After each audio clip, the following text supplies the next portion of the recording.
오늘 말씀의 제목을 한번 따라해 보시겠습니다. 생명을 살리는 일이 먼저다. 예수님께서는요, 공생의 사역 기간 동안에 너무 많은 일들을 하셨어요. 많은 사람들을 만나셨고 하루도 쉼 없이 많은 지역을 다니시면서 귀한 일들을 감당하셨습니다.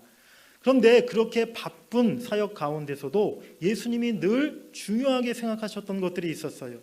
예수님의 복음 사역 중에 가장 우선순위로 두셨던 것, 가장 중요한 일이 있었다는 것입니다. 그 일이 무엇이었을까요? 오늘 말씀을 통해서 우리가 예수님이 중요하게 가장 앞서서 생각하셨던 그 일들이 무엇인가를 함께 말씀을 통해 살펴보기를 원합니다. 첫 번째는 우리 예수님은 생명을 구하는 사역을 가장 우선시 하셨다는 것입니다. 우리 따라해 보시겠습니다. 생명을 구하는 사역. 오늘 우리가 함께 읽었던 마가복음 3장 이전에 먼저 한 사건이 있었는데요. 오늘 본문과 연결되는 그러한 사건입니다. 우리 마가복음 2장 23절, 24절을 우리 함께 읽겠습니다. 시작.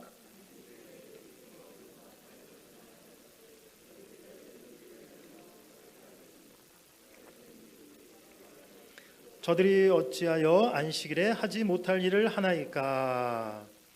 안식일에 예수님께서 제자들과 함께 밀밭 사이를 이렇게 지나가게 되셨는데 제자들이 너무 배가 고팠던 것 같아요. 그래서 그 그것을 잘라서 그것을 조금 먹었다는 것입니다. 바리새인들이 그 장면을 보고 예수님께 따지고 듭니다. 당신 제자들은 어째서 안식일에 해서는 안 될 일을 행합니까? 라고 그들이 따져 물었다는 거예요. 율법에 보면 안식일에는 밭가는 일, 농사 짓는 일을 해서는 안 되고요. 절대로 곡식을 추수하는 일을 하지 말라. 안식일은 너희들이 안식하며 쉬며 하나님을 예배하라 라고 그렇게 율법에 기록되어 있었습니다. 바로 예수님의 제자들이 그 밀 조금 잘라 먹은 것을 가지고 바리새인들이 트집잡아 바로 예수님의 제자들이 안식일 율법을 어겼다라고 그렇게 그들이 따졌다는 것이지요. 그때 예수님께서는요, 유대인들이 가장 존경하는 구약의 인물인 다윗 왕을 예를 듭니다. 다윗이 일찍이 사울을 피해 도망 다닐 때 너무 배가 고파 먹을 것이 없어서 성막으로 들어갔어요. 그래서 성막 안에 하나님 앞에 제사드렸던 그 떡을 제사장으로부터 받아 그 떡을 먹었던 일이 있었던 것입니다. 분명히 율법에 보면 하나님 앞에 제사드린 그 떡은요, 일반 백성들이 먹지 못하고 오직 제사장들만 먹을 수 있는 그런 떡이었어요. 하지만 그럼에도 불구하고 다윗이 그 떡을 먹었다고 해서 하나님이 다윗을 책망했다거나 그 행동이 잘못되었다라고 하나님이 말씀하시지 않았다는 것이죠. 바로 그 말씀을 예로 들면서 예수님께서는 사람이 안식일을 위해 있는 것이 아니라 율법과 안식일이 사람을 위해 있는 것이다 라고 그렇게 말씀하십니다. 하나님께서 안식일을 정하신 그 이유, 율법을 만드신 이유는 사람을 위해서, 사람의 그 이때상에서의 더 복된 삶을 살아가기 위해서 인간을 사랑하는 마음으로 하나님이 주신 것임을 예수님이 분명히 말씀하신 것이죠. 그리고 예수님 자신이 인자가 안식일의 주인이다 라고 그렇게 예수님이 선포하셨습니다. 바리새인들은 누구보다 율법과 전통을 철저히 잘 지켰던 사람들이었어요. 가장 경건하고 나름대로 신앙이 좋다고 생각했던 무리들이었습니다. 그런데 그 바리새인들이 왜 예수님과 이렇게 사사건건 의견 다툼을 벌이고 부딪혔을까요? 바리새인들은 율법의 정신과 의미보다는 그 외형과 형식만을 중요시했기 때문인 것입니다. 지난주 주일 설교 말씀처럼 예수님의 새로운 복음을 자꾸만 옛 낡은 옷에, 옛 낡은 가죽 부대에 그것을 담으려고 했기 때문에 그들이 예수님의 참된 복음의 은혜를 깨닫지 못했다는 것이지요. 안식일을 거룩하게 온전히 지키는 것은 마땅히 해야 할 일입니다. 하지만 유대인들의 잘못은 안식일의 의미와 그 계명의 본질은 잊어버리고 형식만을 붙잡고 문자적인 조항과 규칙만을 따지고 있었던 것이 오늘 예수님께 책망받은 바리새인들의 잘못된 모습이었다는 사실을 우리가 깨달아야 될 줄 믿습니다. 특히나 바리새인들은 자신들의 율법을 철저히 지키는 것을 늘 자랑하면서 우리는 의로운 사람이다, 우리는 가장 경건한 사람들이다, 우리는 다른 이들보다 훨씬 더 우월한 신앙인이다 라고 그들이 생각했어요. 그리고 율법의 그 조항을 조금이라도 어기는 사람들이 있으면 그들을 비난하고 그들을 정죄하는 일을 앞장서서 했다는 것입니다. 예전 유대인들이 안식일을 지키듯이 오늘 우리는 주일을 이렇게 지키며 예배하고 있습니다. 먼저 구약 안식일의 계명의 의미가 지금 우리가 지키는 주일에도 그대로 이어지고 있음을 우리가 깨달아야 될 줄 믿습니다. 안식일의 목적은 사람을 가두고 구속하기 위한 것이 아니라는 거예요. 사람을 위해서 하나님께서 우리에게 안식일과 주일을 허락하셨음을 여러분들이 잊지 마시기를 바랍니다. 하나님께서는 우리들이 이 주일을 통해서 참된 안식과 쉼과 평안을 누리기를 원하시고요. 또 하나님께 예배하는 그 시간으로 이 하루를 보내면서 하나님과 친밀한 사랑의 교제를 나누시기를 하나님은 원하신다는 사실입니다. 하지만 유대인들의 안식일과 우리가 지키는 기독교의 주일의 개념에는 중요한 차이가 한 가지가 있어요. 우리 기독교는 주일 하루만 거룩한 날, 주님의 날이 아니라는 것입니다. 일주일 모두가 사실 매일매일 거룩한 날, 주님의 날로 우리가 살아가야 함을 여러분들이 기억하시기 바랍니다. 주일 하루만 예배하고 주일만 거룩한 삶을 살아가는 것이 아니라 날마다 우리가 하나님 앞에서 예배하는 삶이 되어야 되는 것이고 거룩한 삶을 살아가도록 힘쓰는 것이 마땅한 우리의 모습이라는 것이죠. 주일 하루만 우리가 하나님의 일을 하고 주일 하루만 생명을 살리는 사역을 하는 것이 아니라 일주일 내내 우리의 가정과 우리의 학교와 우리의 일터에서 하나님이 주신 사명, 생명을 살리는 일들을 위해서 힘쓸 수 있는 여러분들이 되시기를 간절히 바랍니다. 이렇게 바리새인들과 예수님은 안식일로 인해 한바탕 논쟁을 벌이시고 나서 회당으로 들어가셨어요. 그런데 회당에 들어가시자마자 또 그 안에서 한쪽 손이 마른, 한쪽 손에 장애가 있는 병자를 만나게 되셨습니다. 안식일 논쟁에서 예수님께 크게 망신당한 바리새인들은 이제 예수님을 더 주목하였어요. 예수님이 안식일에 과연 저 회당 안에 있는 병자를 고치실 것인가 안 고치실 것인가. 만약에 예수님이 저 병자를 고치신다면 안식일에 일했다는 그것을 또 죄목 삼아서 예수님을 고발하려고 그렇게 바리새인들이 예수님을 주시하고 있었던 것이죠. 그런데 예수님은 전혀 주저하지 않고 오히려 그 사람을 한가운데 일으켜 세우고 그의 한쪽 손 마른 병을 예수님이 고쳐 주셨다는 것입니다. 바리새인들에게 보란 듯이 더 예수님이 세게 더 강하게 그렇게 나가신 것이죠. 그리고 바리새인들에게 예수님이 뭐라고 말씀하시면서 도전하십니까? 우리 본문 4절 말씀 한번 같이 읽어보겠습니다. 4절 시작. 안식일에 선을 행하는 것과 악을 행하는 것, 생명을 구하는 것과 죽이는 것 어느 것이 옳으냐 하시니 그들이 잠잠하거늘. 예수님이 바리새인들에게 물으셨어요. 너희가 생각할 때 안식일에 선을 행하는 것과 악을 행하는 것, 안식일에 생명을 구하는 것과 죽이는 것 어느 쪽이 옳은 것이냐라고 예수님이 물으셨을 때 바리새인들이 아무런 답을 하지 못했다는 것이죠. 선은 생명을 구하는 일이고 악은 생명을 죽이는 일이라고 예수님이 오늘 말씀하십니다. 그렇기 때문에 안식일에도 선을 행하는 것, 생명을 구하는 일을 하는 것이 마땅한 일임을 오늘 예수님이 말씀하신 줄 믿습니다. 우리 기독교는요, 예수님이 부활하신 날을 기념해서 이제 구약의 안식일을 대신해 주일을 그렇게 지키고 있습니다. 그러므로 주일은 생명의 날이라는 사실입니다. 우리가 주일을 예수의 생명으로 충만한 날로 그렇게 이 주일을 삼아야 될 줄 믿습니다. 예수 그리스도의 생명의 복음이 선포되고 우리의 심령이 살아나고 또 사망 권세에 사로잡혀 있던 자에게 생명을 주는 그런 날이 주일이 되어야 한다는 것이죠. 예수님이 왜 이 땅에 인간의 몸을 입고 오셨습니까? 하나님의 아들이신 예수님께서 왜 십자가에 못 박혀 죽으셨습니까? 죄로 죽을 수밖에 없었던 우리에게 생명을 주시기 위함이었은 줄 믿습니다. 예수님은 우리에게 생명을 주시는 일에 그 무엇보다 관심이 많으시다는 사실을 우리가 잊지 말아야 한다는 것이죠. 예배를 통해 영혼이 살아나야 될 줄 믿습니다.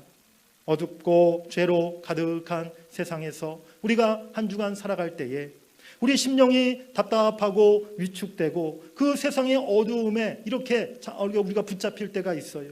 때로는 갈급하고 메마르고 딱딱하게 굳은 우리의 심령의 모습을 우리가 발견하게 될 때도 있다는 사실입니다.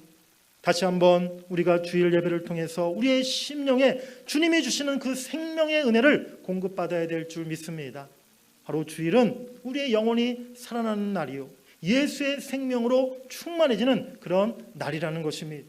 잠들어 있던 영혼을 깨우시고 지쳐 낙심해 있던 영혼에 샘을 주시고 연약한 심령에 능력을 주시는 줄 믿습니다. 또한 우리 주위에 우리 곁에 살아있지만 마치 죽은 생명처럼 그렇게 하루하루 살아가는 불쌍한 인생들이 얼마나 많은지 알 수 없어요.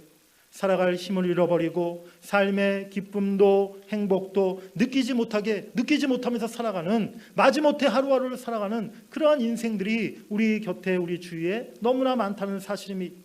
그들이 주일 예배를 통해서 예수님 앞에 나올 수 있기를 원합니다. 바로 예수님을 찾고 만날 수 있기를 원합니다. 예수님이 그들에게 생명을 주실 때 그들의 인생이 변화되고 완전히 달라진 새 삶을 살아가게 될 줄 믿습니다. 우리 대전 동문교회 안에 언제나 이러한 생명수의 강물, 은혜의 강물이 넘쳐 흐르는 은혜가 있기를 주의 이름으로 간절히 축복합니다. 우리 교회 하나님이 주신 큰 비전이 살아있는 교회, 살리는 교회 아닙니까? 우리 그 비전이 담긴 성경 말씀 한번 같이 읽어보시겠습니다. 에스겔 47장 9절 말씀입니다. 시작. 번성하는 모든 생물이 살고 또 고기가 심히 많으리니 이 물이 흘러 들어가므로 바닷물이 되살아나겠고 이 강이 이르는 각처에 모든 것이 살 것이며. 아멘. 우리 교회로부터 생명의 강수, 은혜의 강물이 넘쳐 흘러갈 때 많은 영혼들이 살아나고 또 이 강물이 흘러가는 곳마다 치유되고 회복되는 그 놀라운 역사가 나타날 수 있기를 주의 이름으로 간절히 축복합니다. 두 번째로 예수님이 중요하게 여기셨던 사역은 치유의 사역이었어요. 우리 따라해 보시겠습니다. 치유의 사역. 안식일에 회당에서 그 손 마른 자의 병을 고치신 다음에 그 이후에도 예수님의 치유의 사역은 계속되었습니다. 예수님의 소문을 듣고 이제 각처에서 많은 사람들이 몰려왔어요. 우리 8절 말씀 한번 읽어보겠습니다. 시작. 유대와 예루살렘과 이두메와 요단강 건너편과 또 두로와 시돈 근처에서 많은 무리가 그가 하신 큰 일을 듣고 나오는지라. 아멘. 예수님이 지금 갈릴리를 중심으로 복음 사역을 하고 계셨는데요. 그런데 이제 예수님에 대한 소문이 갈릴리 지역뿐만이 아니라 유대 전 지역으로 퍼지게 되었다는 거예요.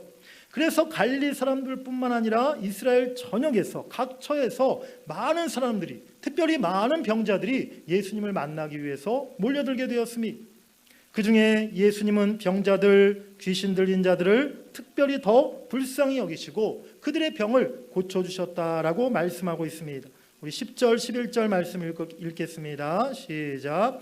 이는 많은 사람을 고치셨으므로 병으로 고생하는 자들이 예수를 만지고자 하여 몰려왔음이더라.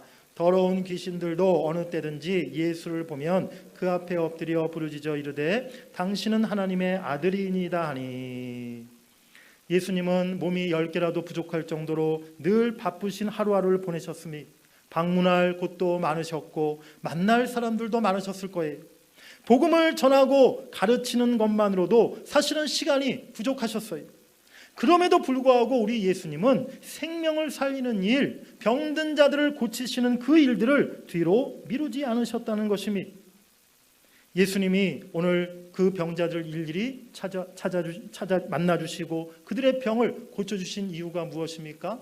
오직 그들의 그 상한 영혼을, 그들의 병든 육신의 몸을 불쌍히 여기는 마음, 긍휼히 여기는 마음으로 그들을 고치시고 살려주셨다는 것이죠.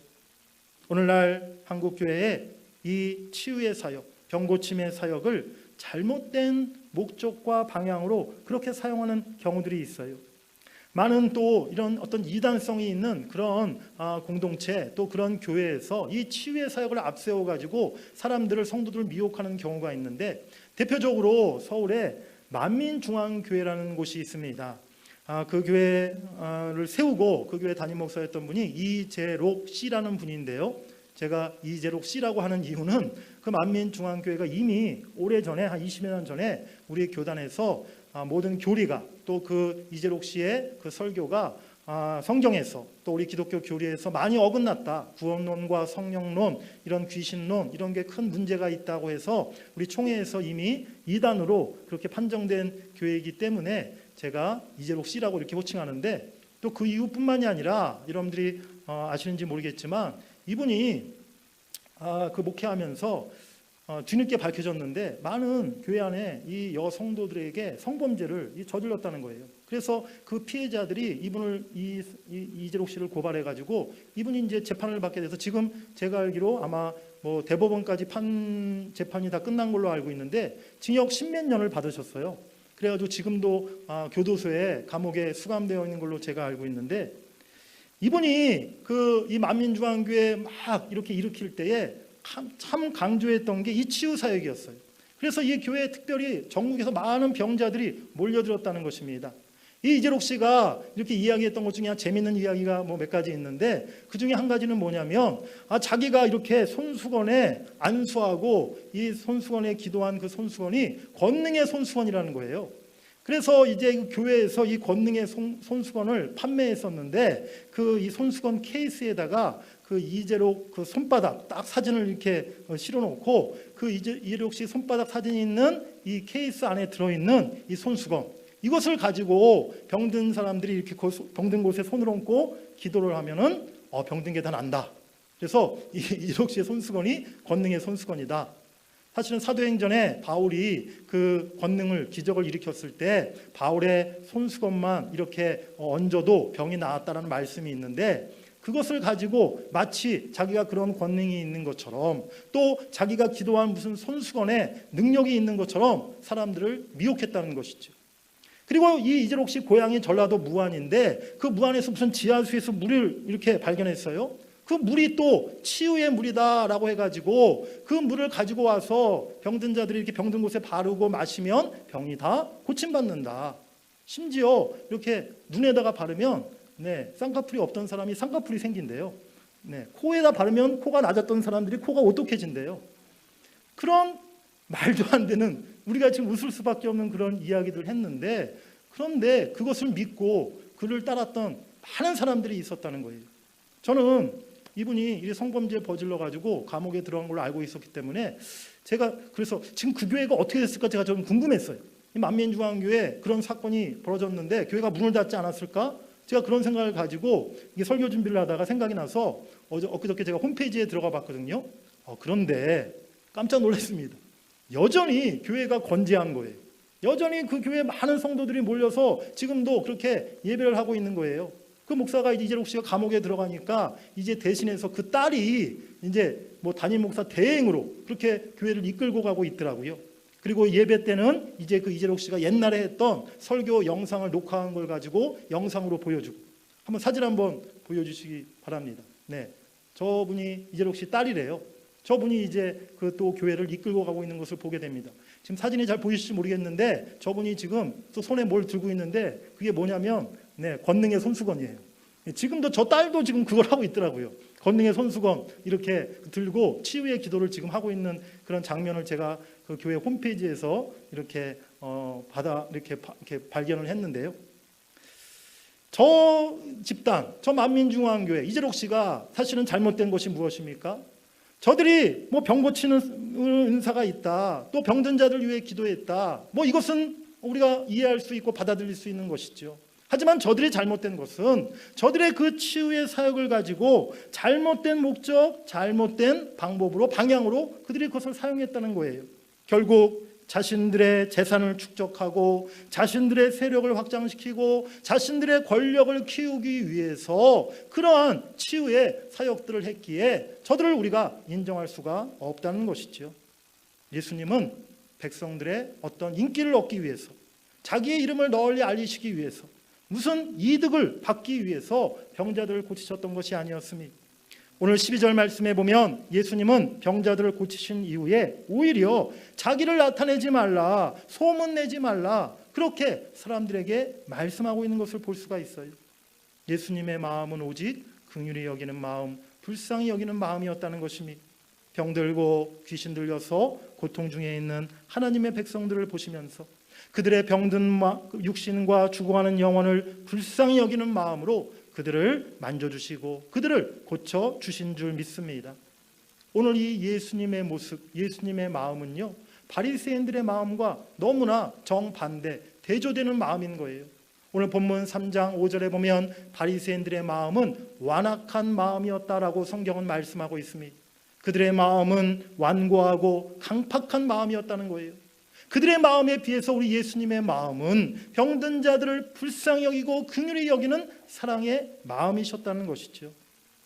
치유하고 또 신유의 사역, 또 귀신을 쫓는 사역에 대해서 또 일부 좀 부정적인 의견을, 생각을 갖고 계시는 분들이 계세요. 교회가 무슨 병 고치는 곳이고 귀신 쫓는 곳인가? 너무 그거 신비주의적인 것이 아닌가? 그런 생각을 가지신 분들이 계시더라고요. 사실은 제가 예전에 청년 때 젊었을 때 저도 좀 그런 마음이 있었어요.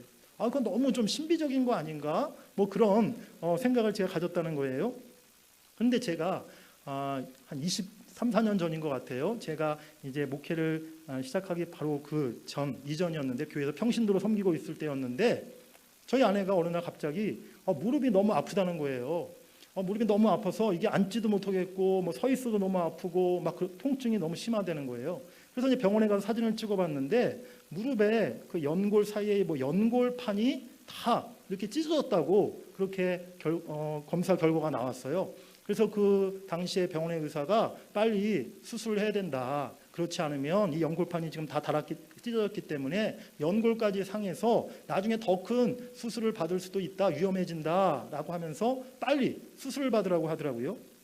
그런데 아직 이제 좀 젊을 때였고 또 수술 받는 게 사실은 다 좀 걱정되고 두렵지 않습니까? 그래서 좀 더 지켜보자, 수술을 해야 되나 말아야 되나 좀 더 생각해보자라고 수술을 미뤘어요. 그런데 며칠 있다가 교회 이제 전사님이나 부목사님이 아마 담임 목사님에게, 제가 섬겼던 모교회 담임 목사님한테 그 얘기를 전해드렸던 것 같아요. 주일 예배를 마치고 났는데 담임 목사님이 저와 저희 아내를 부르시더라고요. 그래서 모양실에 들어갔는데 목사님이 저희 아내의 다리 아픈 것을 물어보시고 기도를 해주셨어요. 무릎에 이 병이 하나님의 치료의 권능으로 치료받게 해달라고 담임 목사님이 간절히 기도해 주셨어요. 기도받고 나서 저희 아내가 다리가 안 아프다는 거예요. 통증이 사라졌다는 거예요. 며칠 전까지만 해도 앉을 때마다 이렇게 아프고 또 제대로 앉지도 못한다고 막 그랬었는데 이제 아무런 이상이 없다는 거예요. 그래서 그 후로 저희 아내가 병원을 가지를 않았습니다. 다시 사진을 찍어보지도 않았습니다. 지금까지도 아프지가 않으니까요. 네, 사진을 찍어볼 이유도 없고 병원에 가서 수술을 받을 이유도 없지 않습니까? 제가 저희 아내의 그런 치유에 그런 한번 경험을 하고 난 이후에 하나님께서 고치시는 일을, 하나님이 치유하시는 일을 우리가 그것을 거부하고 그것을 우리가 싫어하고 막아서는 안 되겠구나라는 그러한 제가 믿음을 가지게 되었다는 것입니다. 육신에 병들고 마음과 또 정신적으로 상처가 있고 또 병들어 있는 사람들, 영적으로 또 상한 병든 성도들을 보았을 때 안타까운 마음으로, 긍휼히 여기는 마음으로 그들의 병이, 그들의 상처가 치유되기를 기도하는 것, 우리가 마땅히 해야 될 일일 줄 믿습니다. 저에게는요, 특별히 아까 무슨 그 이재록 씨처럼 특별한 무슨 신유의 은사, 병 고침의 능력, 저에게는 사실 없습니다. 제가 가지고 있는 손수건에는 그런 권능이 전혀 없습니다. 하지만 저는 믿습니다. 믿음으로 기도할 때 하나님께서, 나는 능력이 없지만 하나님의 능력으로 우리 성도들을 고쳐주시고 치유해 주시라고, 저는 그런 믿음으로 우리 성도들을 위해서 저는 기도한다는 사실입니다. 믿음의 기도는 병든 자를 구원하리니 주께서 그를 일으키시리라. 아멘. 우리 마가복음 16장 17절 말씀 한번 같이 크게 읽어보겠습니다. 시작.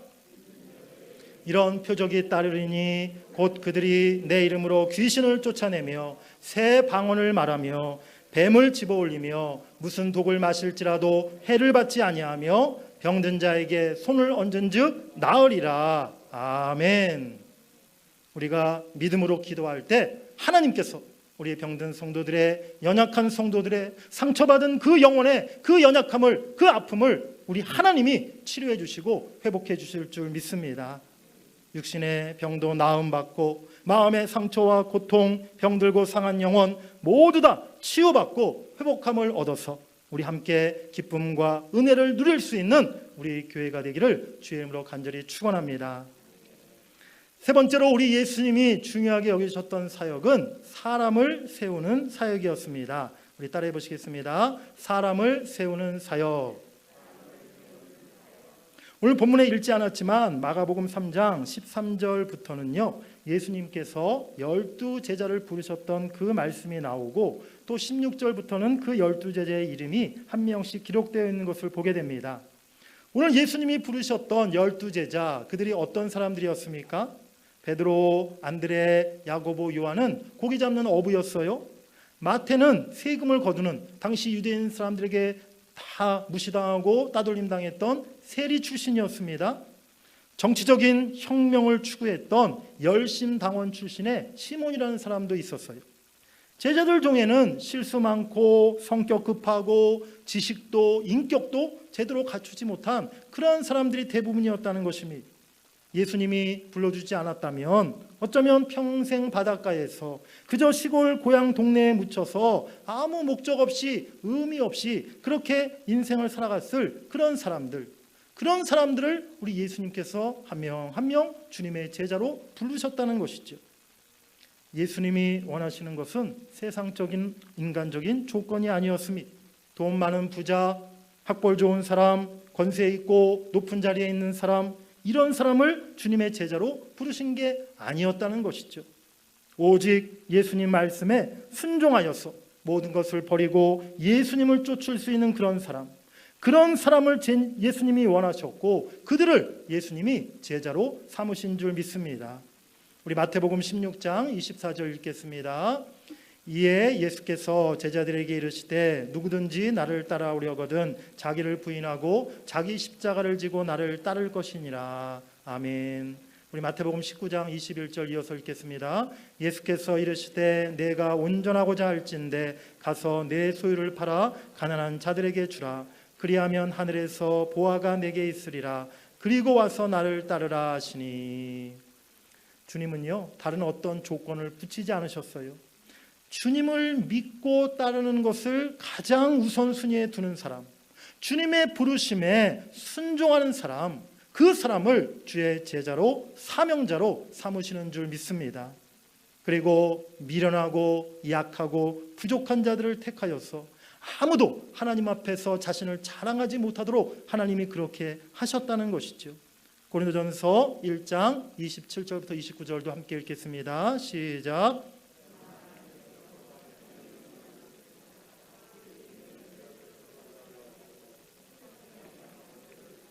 강한 것들을 부끄럽게 하려 하시며 하나님께서 세상에 천한 것들과 멸시받는 것들과 없는 것들을 택하사 있는 것들을 패하려 하시나니 이는 아무 육체도 하나님 앞에서 자랑하지 못하게 하려 하심이라. 아멘. 사랑하는 여러분들, 저와 여러분들 우리 모두는요, 사실 하나님의 그 존귀하고 위대한 사명을 감당하기에는 너무나 부족하고 너무나 허물이 많고 또 너무나 자격이 없는 그러한 사람들이라는 것입니다. 그런데 우리 주님은요, 우리 예수님은 다른 걸 보지 않으세요. 오직 우리의 순수한 믿음, 우리의 순종, 그것만을 주님께서는 귀하게 여기시는 줄 믿습니다. 우리가 부족하지만, 우리가 능력이 없지만 주님을 향한 굳건한 믿음을 가지고 주님의 말씀에, 주님의 부르심에 우리가 전적으로 순종할 때에 주님께 택함받고 귀하게 쓰임받는 그러한 인생이 될 줄 믿습니다. 지금도 우리 주님은 주님의 제자들을, 일꾼들을, 사명자를 찾고 계십니다. 그렇기 때문에 교회가 그리스도의 제자를 만들고 사명자를 찾고 키우고 세우는 사역을 힘써 감당해야 한다는 것입니다. 우리가 잘 아는 개미, 부지런함, 근면, 성실의 대명사 아닙니까? 개미를 바라보고 있으면 정말 쉬지 않고 그렇게 열심히 일하는 모습을 보게 되잖아요. 그런데 곤충학자들의 연구에 따르면요, 개미들이 다 그렇게 열심히 일하는 게 아니래요. 개미 집단의 28%만이 부지런히 일하는 것이고요. 나머지 72%는 그저 왔다 갔다만 하지 아무 일도 하지 않는 그야말로 백수건달 같은 그런 개미들이 더 많다는 거예요. 제가 그 얘기를 옛날 책에서 한번 보고 우연히 제가 개미를 진짜 바라본 적이 있어요. 근데 진짜 맞는 것 같더라고요. 개미 중에 이렇게 뭔가를 이렇게 먹이를 들고 왔다 갔다 하는 개미보다 그냥 아무것도 이렇게 뭐 입에 물지 않고 그냥 괜히 왔다 갔다 하는 개미들이 사실 더 많더라고요. 교회마다 사실은요, 우리 교회뿐만이 아니라 모든 교회들마다 봉사자들, 일꾼들이 필요해서 그 일꾼들을 애타게 찾습니다. 제가 예전에 또 한 기독교 신문에서 이런 기사를 본 적이 있는데요. 한국교회 이렇게 조사를 해봤더니 교회들마다 평균 전체 성도들 중에 적게는 10%, 많게는 20% 정도가 교회에 충성된, 그 참된, 그리고 실제로 이렇게 교회에서 일하는 일꾼들이고 봉사자들이고, 그 20%, 10%의 일꾼들이 나머지 80%의 성도들을 섬기는다라는 그러한 기사를 제가 본 적이 있어요. 왜 교회마다 봉사자, 일꾼들이 부족한 것일까요? 교회 봉사는요, 누가 시켜서 억지로 할 수 있는 것이 아니기 때문입니다. 그리고 교회 봉사는 사실은 어떠한 대가와 보상이 없기 때문이라는 것이죠. 하나님이 죄 많고 허물투성이인 나를 구원해서 자녀 삼아주시고 나를 주님의 몸된 교회의 지체로 불러주신 그 은혜에 감사하여 자원해서 기쁨으로 우리가 봉사하게 되는 줄 믿습니다. 부족한 나를 주님의 일꾼으로 택해 주셔서 귀한 사명 맡겨주셨음을 깨닫고 우리가 겸손히 헌신하고 충성해야 한다는 것이죠. 제가 목사가 된 이후에 한번 대학 때 친했던 친구들을 한번 만난 적이 있었습니다. 아마 그때가 제가 기억에 그 친구들을 아마 마지막으로 만난 때가 아닌가 생각이 들어요. 제가 목사가 된 이후에 그 친구들이 여러 가지 저한테 궁금한 것들을 많이 물어봤어요. 그 친구들이 사실은 다 교회를 다니지 않았던 그런 친구들이었거든요. 그래서 저에게 막 물어보더라고요. 야, 너 무슨 재미로 목사하느냐? 목사가 참 이렇게 일이 뭐 재밌냐? 라고 물어보면서 또 목사가 됐는데 목사는 어떻게 뭐 교회에서 월급은 뭐 얼마나 주느냐? 또 교회에서 뭐 지분 주느냐? 또 나중에 무슨 보장을 해주느냐? 또 나중에 지금 너 부목사라고 하는데 담임 목사로 언제 승진하는 것이냐? 뭐 그런 자기네들 수준에서 이렇게 질문을 하더라고요. 제가 이제 내가 목사가 됐지만 사실은 아직 내가 교회 부목사이고 또 사실은 목사라는 것은 그 돈을 벌기 위해 사는 게 아니다. 그래서 목사의 교회로부터 받는 사례비가 사실 너희들이 생각하는 것보다 굉장히 이렇게 적은 사례비를 받는다. 뭐 좋은 그런 대우를 받는 게 아니다.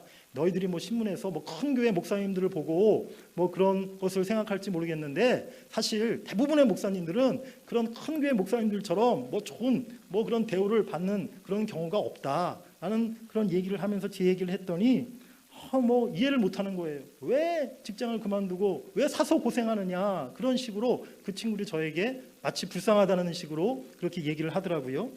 자기네들은 이미 이제 대학 졸업한 후에 벌써 그때가 한 7년 8년 지났을 때였거든요. 다들 좋은 회사 들어가서 이제 그때 당시만 해도 벌써 이미 그 친구들은요 다 집도 장만하고 좋은 승용차도 끌고 다니고 한 해 연봉도 몇 천만 원 이상 그렇게 받을 그런 때였죠. 그러니까 이제 목사가 된 제가 도대체 이해가 되지가 않는 거예요. 근데 저는 속으로 그 친구들을 불쌍하게 생각했습니다. 너희들은 꿈에도 생각하지 못하고 너희들은 나를 이해하지 못할 것이다. 내 안에 있는 내가 받은 은혜를, 또 내가 목사가 되어서 하나님의 말씀 전하고 또 하나님의 위대한 일을 하게 된 그 영광과 기쁨과 그 축복을 너희는 도대체 알 수 없을 것이다 라고 생각하면서 제가 그들을 마음속으로 이렇게 긍휼히 여기며 기도했다는 것입니다. 그 친구들이요, 저는 솔직히 전혀 부럽지가 않았어요. 그리고 제 자신의 모습이 조금도 초라하다 생각되지 않았다는 사실입니다. 주님의 몸된 교회를 섬기고 하나님의 일을 할 수 있는 사명자가 된 것, 그것이 우리 인생의 가장 큰 축복임을 여러분들이 깨달으시기를 바랍니다. 그래서 주님의 부르심에 믿음으로 순종하고 기쁨으로 봉사하고 사명 감당하는 여러분들이 되시기를 간절히 바랍니다. 그리고 앞으로도 우리 교회가 더욱더 사람을 키우고 사람들을 세우고 주의 일꾼 만들어가는 일에 더 힘쓰는 우리 교회가 될 수 있기를 바랍니다. 우리 모든 성도들이 주님의 제자로 세워지고 또 우리 교회를 통해서 요셉과 같은, 모세와 같은, 다윗과 같은, 바울과 같은 하나님 나라의 큰 일꾼들이 많이 탄생할 수 있기를, 우리 다음 세대 자녀들이 그러한 이 민족의 지도자, 하나님의 큰 일꾼들 될 수 있기를 주의 이름으로 간절히 축복합니다. 예수님의 복음 사역은 생명 사역이었고 치유 사역이었고 사람을 세우는 사역이었습니다. 예수님이 가시는 곳마다, 복음을 전파하시는 곳마다 사람들이 살아나고 치유되고 제자로, 사명자로 세워졌음을 우리가 깨달아야 될 줄 믿습니다. 우리 교회에 이런 복음의 역사가 있기를 간절히 원합니다. 먼저 우리의 모든 예배를 통해서 그런 하나님의 역사가 나타나야 될 줄 믿습니다. 예배 가운데 생명의 역사가 있고 치유의 역사가 있고 예배를 통해서 우리 모든 성도들이 사명자로 헌신을 결단하는 그 은혜가 있기를 간절히 소망합니다. 그리고 우리 대전 동문교회가 무엇보다 생명을 살리는 일에 힘쓰는 우리 교회가 되기를 소망합니다. 복음적인 교회는요, 생명을 살리는 일을 최우선으로 하는 교회라는 것입니다. 지금 우리 교회가 무엇에, 어떤 일에 관심을 갖고 있습니까? 우리가 지금 무엇을 위해 고민하고 있고 무엇을 위해 애쓰고 있고 우리가 무엇을 위해 논쟁하고 있습니까? 과연 그 일들이 생명을 살리는 일입니까? 생명을 살리기 위한 목적입니까? 오늘 주님이 우리에게 주시는 질문임을 여러분들이 기억하시기 바랍니다. 오직 영혼을 살리고 생명을 구하고 영육간에 병든 사람들을 치유하고 주님의 사명자들을 세우는 일에 마음과 힘을 쏟는 우리 교회가 될 수 있기를 간절히 바랍니다. 그래서 우리 교회를 통해 날마다 생명들이 살아나고 영혼들이 치유받고 또 주님의 참된 일꾼과 제자들이 더 많이 세워져서 오직 하나님 앞에 영광 돌릴 수 있는 여러분들 모두와 우리 교회 될 수 있기를 주의 이름으로 간절히 축원합니다. 우리 크게 마지막으로 외쳐보겠습니다. 생명을 살리는 일이 먼저입니다. 우리 한 번 더 외치겠습니다. 생명을 살리는 일이 우선입니다. 그럼 우리 교회 되기를 원합니다. 하나님 앞에 우리 영광의 박수 드리겠습니다. 할렐루야.